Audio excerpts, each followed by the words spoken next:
우리 시작을 안실날 고정재 목사님이 하셨으니까 제가 계속 끌어가도록 하겠습니다.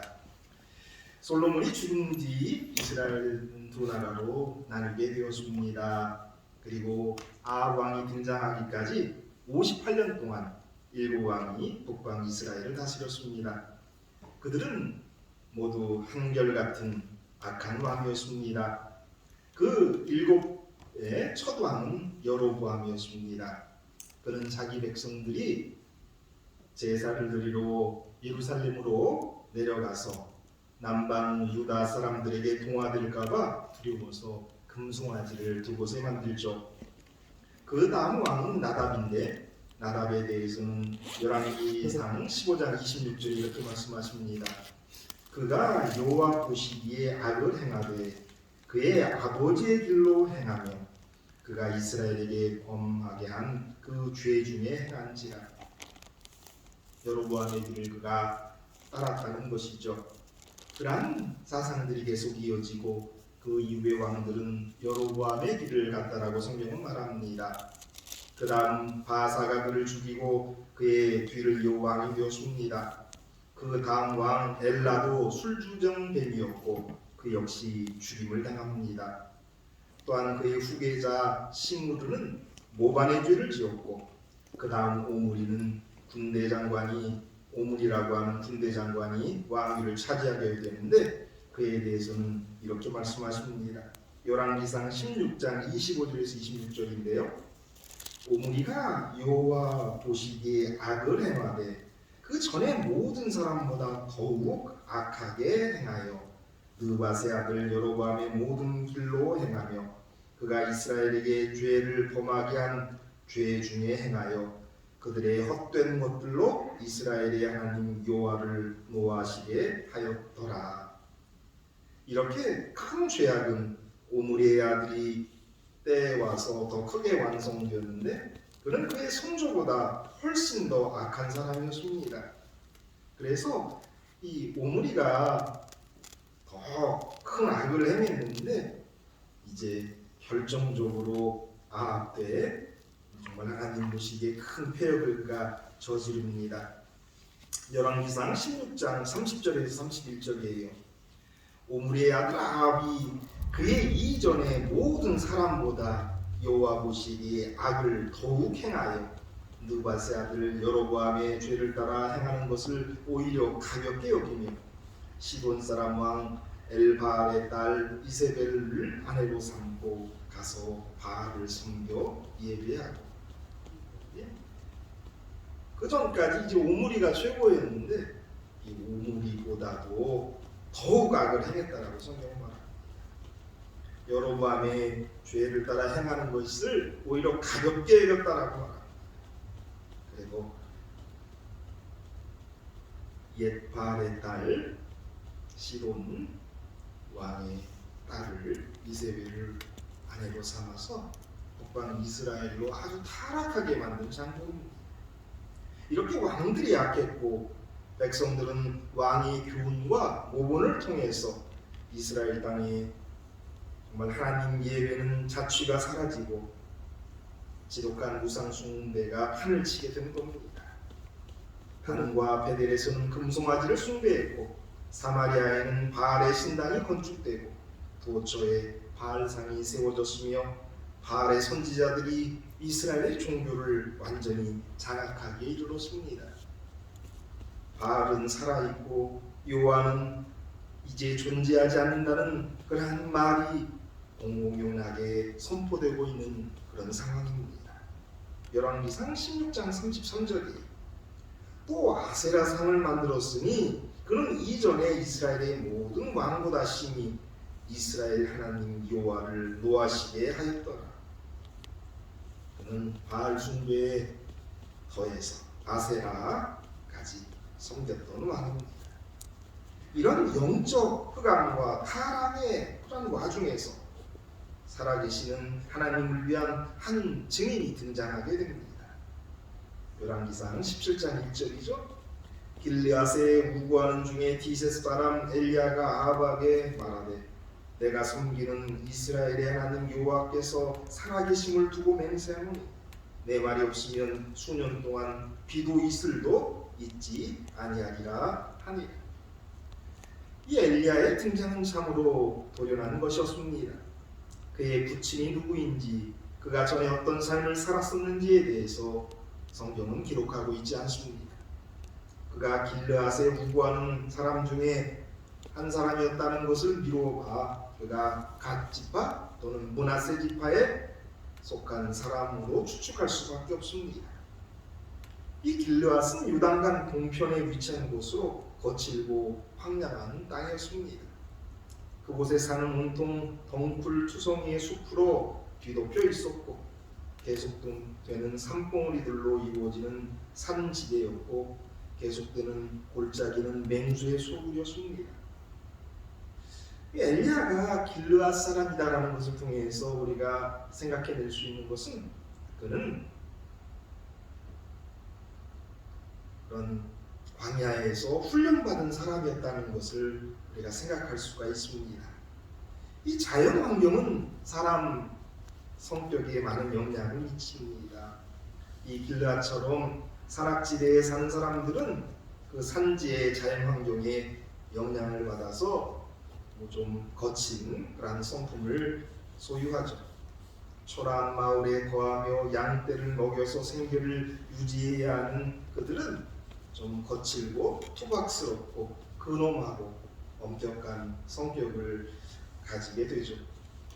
야외 생활로 튼튼한 몸을 가졌고 약대 털옷으로 옷을 입고 다니고 또 대부분 양치기들이 그런 것처럼 홀로 시간을 지내는데 익숙해져 있는, 그리고 웬만한 일은 감당할 수 있는 그런 사람이었을 것이다라고 우리가 추정할 수가 있습니다. 그가 어떻게 하나님의 종이 되었는지 나와 있지는 않고 그의 첫 계시가 무엇인지 성경은 말하고 있지 않습니다. 그 당시에 그의 나이도 알 수 없습니다. 알 수 있는 것은 한 가지밖에 없는데 그가 진정 하나님을 사랑하는 사람이었다는 것과 아멘. 하나님에 대한 사랑의 양이 엄청났다는 거예요. 열왕기상 19장 10절 상단이죠. 그가 대답하되 내가 만군의 하나님 여호와께 열심히 유별하노니. 이 엘리야는 하나님의 영광을 마음에 가득 담고 있었고 다른 무엇보다도 하나님의 이름을 존귀해야 한다라고 생각했던 사람임을 알 수 있습니다. 우상 숭배는 하나님께서 가장 싫어하는 죄라는 것 그는 알고 있었고, 그럼에도 불구하고 이스라엘이 점점 더 죄악 속으로 빠져들어갔을 때 그 잃어버린 권위를 잃어버린 그 여호와의 이름을 회복하고자 하는 그의 마음, 그의 열정, 그것을 우리는 여기서 찾을 수가 있는 거죠. 여호와를 위해서 열심히 유별났던 엘리야가 등장한 겁니다. 이전에는 특심이다라고 하는 표현으로 번역했었는데 이제 개정 개혁에는 유별나다라고 번역하고 있습니다. 열심히 유별나다. 하나님을 향한 열심히 유별나다. 정말 별난 사람이었죠. 특별히 하나님을 사랑하는 데 있어서는 그랬다라고 성경은 이야기합니다. 이세벨과 아합이 하나님의 제단을 배파하고 그의 종들을 살육하고 그들 대신에 이방의 우상을 숭배하는 선지자들을 세웠다는 소식을 시골에서 그는 들었습니다. 그런 것을 들었을 때 만군의 하나님 여호와를 위하여 열심히 유별났던 그 사람은 의분에 가득 찼을 것입니다. 물론 누구나 자기가 섬기는 하나님, 많이 사랑하는 하나님이 모욕받고 있다라는 거 이렇게 들었을 때 정말 마음이 이제 되게 의분에 가득 차겠죠. 그런데 의분에 가득 찼다고 해서 행동에 나서는 사람은 사실 많지 않아요. 내가 도대체 이 북방 이스라엘에 바알 숭배로 가득 차 있는데 내가 도대체 뭘 할 수 있을까? 그도 나름대로 갈등하였을 거라고 생각합니다. 그러나 그는 그러한 갈등 속에서 일어나 그가 할 수 있는 한 가지, 그걸 했다라고 우리가 생각할 수 있습니다. 그것은 모든 건 하나님께 맡기고 그는 기도하였을 것이라는 거죠. 야고보서 5장 17절에 엘리야는 우리와 성정이 같은 사람이로되 그가 비가 오지 않기를 간절히 기도하는즉 3년 6개월 동안 땅에 비가 오지 아니하고, 그는 간절히 기도했습니다. 그는 여호와 하나님이 살아계시고 만유를 다스리는 분임을 확신했기 때문에 기도했습니다. 그는 하나님이 전능하신 분이라면 또 그와 함께 하신다면 모든 일이 가능함을 깨닫고 기도했습니다. 그는 자신의 나약함과 무력함을 느끼고 하나님께 힘을 달라고 기도했을 것입니다. 그런데 이러한 기도는 사실 하나님의 말씀에 근거한 기도였죠. 그래서 그는 비 오지 않기를 기도했는데 그것은 사실 우리 하나님의 선지자 모세를 통해서 예언된 그런 말씀이죠. 아마 신명기 11장 16절에서 17절의 말씀, 이 말씀을 의지해서 엘리야는 비 오지 않기를 기도했을 것이다 라고 생각합니다. 신명기 11장 16절에서 17절에 너희는 스스로 삼가라 두렵건대 마음이 미혹하여 돌이켜 다른 신들을 섬기며 그들에게 절함으로 여호와께서 너에게 진노하사 하늘을 닫아 비를 내리지 아니하여 땅이 소산을 내지 않게 하심으로 너희가 여호와께 주신 아름다운 땅에서 속히 멸망할까 하노라. 여기 다른 신을 섬기면 하나님이 진노하사 하늘을 닫아서 비를 내리지 않을 것이다라고 하는 예언이 있어요. 엘리야는 아마 이 말씀을 가지고 기도했을 것입니다. 지금 이스라엘은 이 말씀과 똑같은 죄악을 범하고 있었습니다. 그들은 하나님께로 돌아서서 거짓 신들을 섬겼던 것입니다. 그러므로 만일 하나님의 말씀하신 심판이 시행되지 않는다면 하나님이 거짓이 되는 거예요. 하나님이 살아계시지 않는 것이 되는 겁니다. 그래서 엘리야는 비 오지 않기를 간절히 기도하였던 것입니다. 여기서 우리는 참된 기도가 어떤 것인지를 배우게 됩니다. 참된 기도란 하나님의 말씀에 근거한 것임을 우리는 알 수가 있습니다. 인간적으로 볼 때는 이 기도는 참 끔찍스럽고 무서운 기도가 될 수 있습니다. 그러나 한 가지 중요한 것은 물질적인 재난과 고통보다 더 무서운 것이 있다는 것입니다. 그것은 하나님과 상관없는 나라가 되는 거예요. 하나님의 사랑을 잃는 거예요. 그래서 그는 정말 그들의 민족이 고생하더라도 고난 속에 빠지더라도 비 오지 않아서 어려움을 당하더라도 하나님의 말씀대로 비 오지 않기를 기도했던 겁니다. 아주 큰 질병에는 더 큰 치료 수단이 필요하기 때문에 아마 그는 그렇게 기도했을 것입니다. 엘리야의 기도는 받아들여졌고 또한 저 자신이 악과 대면해서 하나님의 뜻을 전해야 한다라고 하는 확신을 얻었을 것입니다. 그래서 엘리야는 어떤 어려움과 위협을 당하든지 왕을 만나기로 결심하고 왕 앞에 가서 내 말이 있기 전에는 이스라엘 땅에 비와 이슬이 내리지 않을 거다라고 선언한 것입니다. 내가 섬기는 이스라엘 하나님 여호와께서 살아계심을 두고 맹세하노니 내 말이 없으면 수년 동안 비도 이슬도 있지 아니하리라.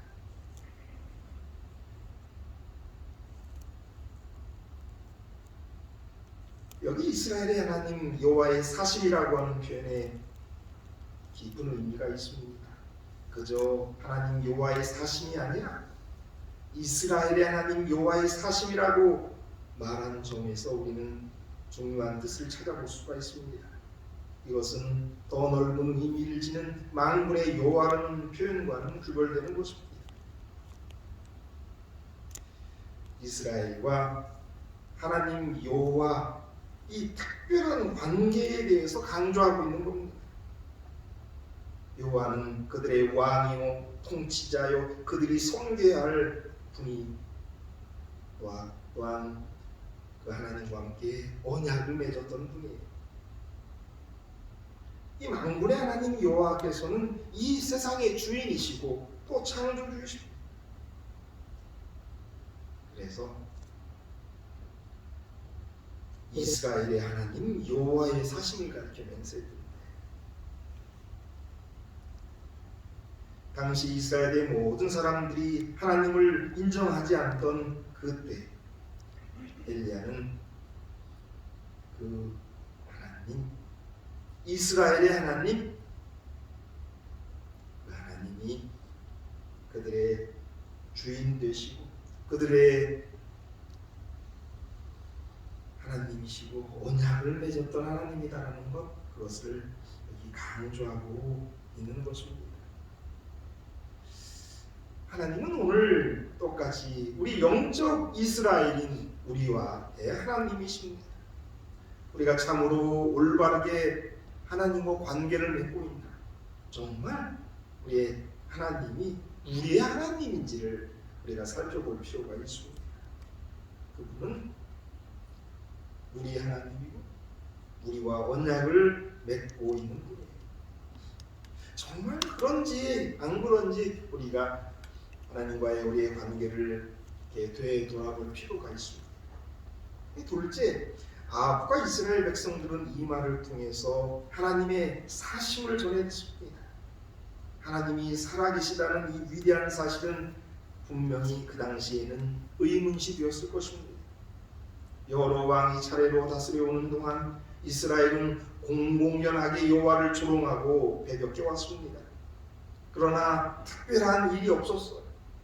그리하여 여호와 하나님이 실제로 존재하지 않는다는 것처럼 거짓된 생각이 만연되는 것입니다. 오늘날도 그와 같을 수 있어요. 물론 여러 가지 예수 재림의 징조가 예수님께서 말씀하신 그러한 재림의 징조들이 세상에 이루어지고 있기 때문에 말세를 살아간다, 또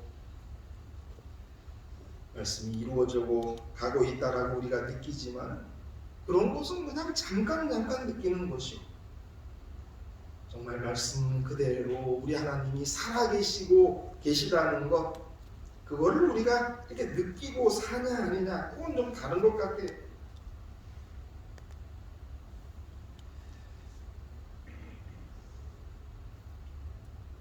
오늘 우리가 회복해야 될 것은 또 이 세상에 이렇게 다른 사람들, 예수 믿지 않고 하나님 믿지 않는 사람들에게 전해야 할 기별이 있다면 우리 하나님은 사심이에요. 살아계심이에요. 우리 하나님이 살아계신다. 이러한 것들을 이렇게 선언할 수 있는 저와 여러분이 되기를 바랍니다. 우리의 삶을 통해서 보여주게 되기를 바랍니다. 셋째, 이 이스라엘 하나님 여호와의 사심이라고 하는 말은 생명이 없는 우상과 큰 대조를 보여주고 있는 것입니다. 우상의 무력함은 이제 반드시 드러나고야 할 것입니다. 그것들의 힘없음이 보여질 것이요, 그들이 하나님의 진노에서 그들을 보호할 능력이 없음을 엘리야는 선언합니다. 내 말이 없으면 수년 동안 비도 이슬도 있지 아니하리라. 참 무서운 선언이죠. 이 팔레스타인 기후 조건을 볼 때 우리가 잘 알듯이 그 땅에는 이른 비와 늦은 비가 있었습니다. 통상적으로 팔레스틴 지방에는 몇 달간의 건기를 겪어야 함을 알 수 있습니다.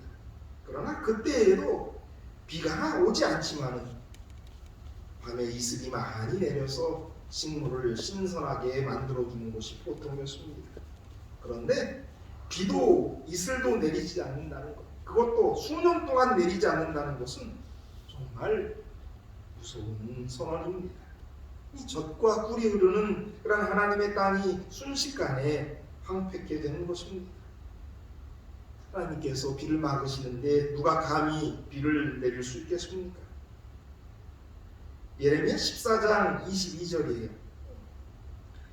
이방인의 우상 가운데 능히 비를 내리게 할 자가 있나이까? 하늘이 능히 소나기를 내릴 수 있으리까? 우리 하나님 여호와여, 그리하는 자는 주가 아니시나이까? 그러므로 우리가 주를 앙망없는 것은 주께서 이 모든 것을 만드셨음이니이다 하니라. 우상 가운데 능히 비를 내리게 할 자가 없습니다. 능히 소나기를 내릴 수 없다라고 예레미야는 말하고 있습니다. 이 말씀은 우상의 전적인 무능과 또한 그것을 숭배하는 자의 어리석음을 잘 나타내 보여주고 있는 겁니다. 비가 태양이 물을 이렇게 증발시켜서 구름이 쌓이고 부어서 내리는 것, 물론 그건 자연의 법칙입니다. 그런데 그런 모든 것을 주관하시는 분이 우리의 하나님이시기 때문에 하나님 외에는 이 땅에 비를 오게 하실 필요는 없습니다. 이방인의 우상은 결코 그 일을 할 수 없습니다.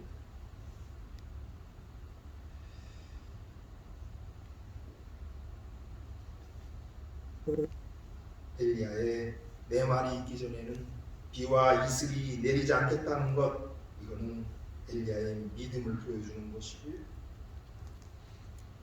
하나님만이 천연계를 주관하시는 유일한 하나님이시라는 것을 믿는 강한 믿음이 그에게 있었던 것을 보게 됩니다. 야고보서 5장 17절이에요. 엘리야는 우리와 심정이 성정이 같은 사람이었대. 그가 비가 오지 않기를 간절히 기도한 즉 3년 6개월 동안 땅에 비가 오지 아니하여. 아까 읽었던 말씀이에요. 그가 사악한 왕 앞에 담대히 설 수 있고 그렇게 선언할 수 있었던 것, 그가 겸손히 무릎을 꿇었던 그러한 이유, 그 모든 것에 하나님에 대한 믿음이 있었다라는 겁니다. 그리고 그저 그냥 믿음만 있었던 것이 아니라 간절함이 그에게 있었다라는 것을 우리는 여기서 보게 됩니다. 이러한 간절함, 하나님에 대한 믿음 더하기 간절함이라는 것은 놀라운 일들을 만들어내는 것이죠.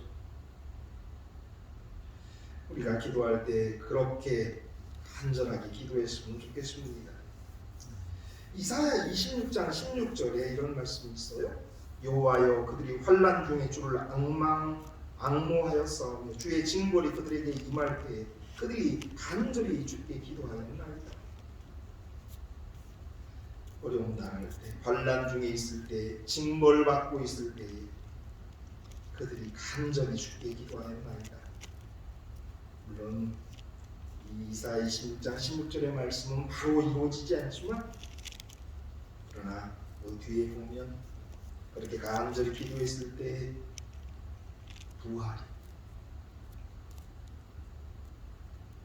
부활을 통해서 그들의 기도가 응답된다라는 이야기를 보게 됩니다. 호세아 5장 15절에도 간절히라고 하는 구하는 이야기가 나오는데요. 그것도 읽어보죠. 그들이 그 죄를 뉘우치고 내 얼굴을 구하기까지 내가 내 곳으로 돌아가리라. 그들이 고난받을 때에 나를 간절히 구하리라. 이 사람들이 죄를 뉘우치고 우리 하나님의 얼굴을 구하기까지 우리 하나님이 잠깐 피하신다라고 했어요. 그러면 그들이 고난받을 때에 나를 간절히 구하리라라고 여기 말씀하십니다. 우리가 오늘 어려움 가운데 있습니까? 무엇보다 엘리야가 가졌던 그러한 믿음의 기도 더하기 간절한 기도가 있게 되기를 바랍니다. 아멘. 하나님께서는 우리를 환난이나 어려움 가운데 두시는 이유 가운데 하나가 우리가 다시 한번 회개하고 우리의 믿음을 회복하고 간절히 우리 하나님께 간절히 기도하기를 바라시는 마음을 우리는 이 두 성경절들을 통해서 보게 됩니다. 엘리야의 이야기 이렇게 시작했고요. 계속해서 배울 텐데요. 엘리야 믿음의 사람이었습니다. 하나님을 향한 열심이 유별났던 사람이에요. 오늘 이 세상에 무엇보다 필요한 사람은 그런 우리 하나님을 향한 열심이 유별난 사람입니다. 저와 여러분이 그 사람이 그런 유별난 사람이 되어야 될 줄 압니다. 또한 그는 믿음의 사람이었고 기도의 사람이었어요. 간절히 기도하는 사람이었어요. 우리 또한 그런 간절한 기도의 사람이 되어서 우리 하나님께 영광 돌리고 또 하나님 만나고 또 우리의 문제를 해결할 수 있는 우리가 되었으면 좋겠습니다. 아멘. 엘리야의 하나님이 우리의 하나님이 되고 엘리야의 능력이 우리의 능력이 되는 엘리야의 기도의 응답이 우리의 기도의 응답이 되는 그런 비결들을 배우는 시간들이 되기를 바랍니다. 기도하겠습니다. 하늘에 계신 아버지, 엘리야에 대해서 배웁니다. 그 엘리야처럼 우리가 우리 하나님을 더 열심히 특출나게 특별하게 사랑할 수 있는 사람 되게 하여 주시옵소서. 엘리야처럼 간절하게 기도할 수 있는 사람 되게 하여 주시옵소서. 그래서 우리의 문제를 해결하고 우리의 병을 고치고 우리의 죄를 고치고 하나님 안에서 자유를 얻는 우리 모두가 되게 하여 주시옵소서. 예수님의 이름으로 기도드립니다. 아멘.